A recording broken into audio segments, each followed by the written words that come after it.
देश भर में आज मकर संक्रांति और पोंगल का पर्व श्रद्धा और उत्साह के साथ मनाया जा रहा है। मंदिरों में विशेष पूजा हो रही है और कई राज्यों में सांस्कृतिक कार्यक्रमों का आयोजन किया गया है। दिल्ली एनसीआर में कड़ाके की ठंड जारी है। मौसम विभाग के अनुसार न्यूनतम तापमान 3 डिग्री के आसपास बना हुआ है, जिससे सुबह और रात के समय कोहरा लोगों की परेशानी बढ़ा रहा है।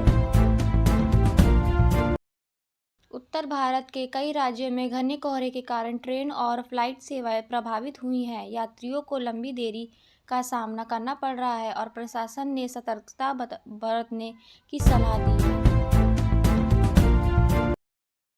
केंद्र सरकार ने किसानों के लिए नई राहत योजना पर चर्चा शुरू की है, जिसमें फसलों की न्यूनतम समर्थन मूल्य और बीमा कवरेज को बढ़ाने का प्रस्ताव रखा गया है। प्रधानमंत्री ने देशवासियों को मकर संक्रांति की शुभकामनाएं देते हुए कहा कि यह पर्व एकता, ऊर्जा और नई शुरुआत का प्रतीक है, जो समाज को आगे बढ़ाने की प्रेरणा देता है।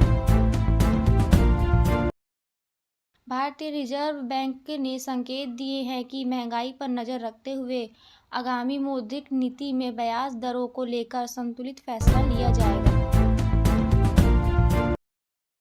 शेयर बाजार में आज शुरुआती कारोबार में हल्की बढ़त देखने को मिली। बैंकिंग और आईटी सेक्टर के शेयरों में खरीदारी से निवेशकों का भरोसा मजबूत हुआ। अंतर्राष्ट्रीय बाजार में कच्चे तेल की कीमतों में मामूली उतार चढ़ाव दर्ज किया गया, जिसका असर आने वाले दिनों में पेट्रोल और डीजल के दामों पर पड़ सकता है। उत्तर प्रदेश सरकार ने सर्दी के मौसम को देखते हुए सभी सरकारी अस्पतालों में अतिरिक्त चिकित्सा सुविधाओं और दवाइयों की व्यवस्था करने के निर्देश दिए हैं। बिहार में गंगा नदी के जल स्तर और घाटों की सफाई को लेकर प्रशासन ने विशेष अभियान शुरू किया है, ताकि आगामी धार्मिक आयोजनों में श्रद्धालुओं को सुविधा मिल सके। राजस्थान के कई इलाकों में शीतलहर का असर बढ़ गया है। स्कूलों के समय में बदलाव किया जाएगा और बच्चों को ठंड से बचाने के निर्देश जारी किए गए हैं। मध्य प्रदेश में निवेश को बढ़ावा देने के लिए राज्य सरकार ने औद्योगिक प्रोत्साहन पैकेज की घोषणा की है, जिससे रोजगार के अवसर बढ़ने की उम्मीद है। महाराष्ट्र में आगामी स्थानीय चुनावों को लेकर राजनीतिक गतिविधियां तेज हो गई हैं। सभी प्रमुख दल जनसभाएं और रैलियां आयोजित कर रहे हैं। पश्चिम बंगाल में महिला सुरक्षा को लेकर नई पहल शुरू की गई है, जिसमें हेल्पलाइन और त्वरित प्रतिक्रिया टीमों को और मजबूत किया गया है। भारत और पड़ोसी देशों के बीच व्यापार और सीमा सुरक्षा पर बातचीत जारी है, जिससे क्षेत्रीय स्थिरता और आर्थिक सहयोग को बढ़ावा मिलने की संभावना है। भारतीय सेना ने शीतकालीन अभ्यास के तहत ऊंचाई वाले इलाकों में विशेष प्रशिक्षण शुरू किया है, ताकि कठिन मौसम में भी सुरक्षा तैयारी मजबूत रहे। अंतरिक्ष अनुशासन के क्षेत्र में इसरो की नई परियोजना पर काम तेज हो गया है। वैज्ञानिक आने वाले मिशनों के लिए तकनीकी परीक्षण कर रहे हैं। शिक्षा मंत्रालय ने डिजिटल शिक्षा को बढ़ावा देने के लिए नए ऑनलाइन कोर्स और ई-लर्निंग प्लेटफॉर्म शुरू करने की योजना बनाई है। देश में स्टार्टअप इकोनॉमिस्ट को मजबूती देने के लिए सरकार ने टैक्स छूट और फंडिंग से जुड़े नियमों में सरलता लाने के लिए संकेत दिए हैं। स्वास्थ्य मंत्रालय ने सर्दियों में बढ़ने वाली बीमारियों से बचाव के लिए नागरिकों को सावधानी और समय पर जांच कराने की सलाह दी है। खेल जगत में भारतीय क्रिकेट टीम आगामी अंतर्राष्ट्रीय सीरीज की तैयारी में जुटी है। खिलाड़ियों का फिटनेस और अभ्यास सत्र जारी है। हॉकी और बैडमिंटन में भारत के युवा खिलाड़ियों ने हॉल के टूर्नामेंटों में शानदार प्रदर्शन कर देश का नाम रोशन किया है। फिल्म इंडस्ट्री में कई फिल्मों की शूटिंग नए साल से शुरू हो गई है। दर्शकों को 2026 में मनोरंजन से भरपूर साल मिलने की उम्मीद है। OTT प्लेटफॉर्म पर नई वेब सीरीज और फिल्मों की घोषणा हुई है जो युवाओं के बीच खास आकर्षण बना रही है। सोशल मीडिया पर मकर संक्रांति से जुड़े वीडियो और तस्वीरें तेजी से वायरल हो रही हैं। लोग पारंपरिक व्यंजन और पतंगबाजी साझा कर रहे हैं। टेक्नोलॉजी सेक्टर में आर्टिफिशियल इंटेलिजेंस और साइबर सुरक्षा को लेकर नई नीतियों पर चर्चा तेज हो गई है।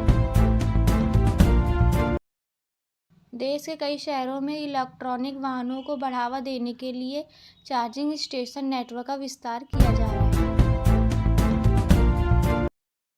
पर्यावरण संरक्षण को लेकर सरकार और गैर सरकारी संगठनों ने मिलकर प्लास्टिक उपयोग कम करने का अभियान शुरू कर दिया। हिमाचल और उत्तराखंड के पहाड़ी इलाकों में बर्फबारी से पर्यटन बढ़ा है, लेकिन प्रशासन ने यात्रियों को सावधानी बरतने की सलाह दी है। दक्षिण भारत में पोंगल और अन्य पारंपरिक त्योहारों के कारण बाजारों में रौनक और व्यापार में तेजी देखने को मिल रही है। देश में डिजिटल भुगतान का उपयोग लगातार बढ़ रहा है। छोटे व्यापारियों और ग्रामीण क्षेत्र में भी ऑनलाइन ट्रांजैक्शन आम हो रहे हैं। रेलवे ने यात्रियों की सुविधा के लिए कई मार्गों पर विशेष ट्रेनें चलाने की घोषणा की है। खासकर त्योहारों के दौरान ये सब कहा गया है। नागरिक उड्डयन मंत्रालय ने हवाई किरायों की निगरानी के लिए व्यवस्था लागू करने पर विचार शुरू किया है। जल संरक्षण को लेकर कई राज्यों में वर्षा जल संचय और तालाब पुनर्जीवन योजनाओं पर काम तेज किया है। रोजगार के क्षेत्र में निजी और सरकारी दोनों सेक्टरों में नई भर्तियों की संभावनाएं बढ़ रही हैं। युवाओं को उम्मीद मिली है। देश के प्रमुख शहरों में ट्रैफिक प्रबंधन सुधारने के लिए स्मार्ट सिस्टम और कैमरों की संख्या बढ़ाई जा रही है। उपभोक्ता वस्तुओं के बाजार में मांग स्थिर बनी हुई है। कंपनियां नए ऑफर और छूट के जरिए ग्राहकों को आकर्षित कर रही है। कृषि क्षेत्र में आधुनिक तकनीक और ड्रोन के उपयोग से खेती को अधिक लाभकारी बनाने पर जोर दिया जा रहा है। मौसम विभाग ने आने वाले दिनों में कुछ राज्यों में बारिश और पहाड़ों पर बर्फबारी की संभावना जताई है। पर्यटन मंत्रालय ने घरेलू पर्यटन को बढ़ावा देने के लिए नई प्रचार योजना और सस्ते टूर पैकेज लॉन्च किए। देश भर में स्वच्छता अभियान के तहत नगर निगमों द्वारा विशेष सफाई ड्राइव चलाई जा रही है। बैंकिंग सेक्टर में डिजिटल सेवाओं के विस्तार से ग्राहकों को घर बैठे सुविधाएं मिल रही हैं। छोटे और मध्यम उद्योगों के लिए आसान लोन प्रक्रिया पर सरकार और बैंकों के बीच बातचीत जारी है। शिक्षा के क्षेत्र में नई राष्ट्रीय नीति के तहत पाठ्यक्रमों में बदलाव की प्रक्रिया आगे बढ़ रही है। महिला सशक्तिकरण के लिए कौशल विकास और स्वरोजगार योजनाओं पर विशेष फोकस किया जा रहा है। देश के कई हिस्सों में सांस्कृतिक मेलों में स्थानीय उत्सवों का आयोजन हो रहा है, जिससे लोक कला को बढ़ावा मिल रहा है। साइबर अपराधों पर रोक लगाने के लिए पुलिस और एजेंसियों ने जागरूकता अभियान तेज कर दिया है। ग्रामीण विकास योजनाओं के तहत सड़क, बिजली और पानी की सुविधाओं को सुधारने पर काम जारी है। युवा पीढ़ी में फिटनेस और स्वास्थ्य के प्रति जागरूकता बढ़ी है। योग और व्यायाम को लेकर दिनचर्या में शामिल कर रहे हैं। कुल मिलाकर 14 जनवरी 2026 का दिन देश दुनिया में त्योहार, ठंड, अर्थव्यवस्था और विकास से जुड़ी कई अहम खबरों के साथ आगे बढ़ रहा है। वीडियो अच्छी लगे तो लाइक, सब्सक्राइब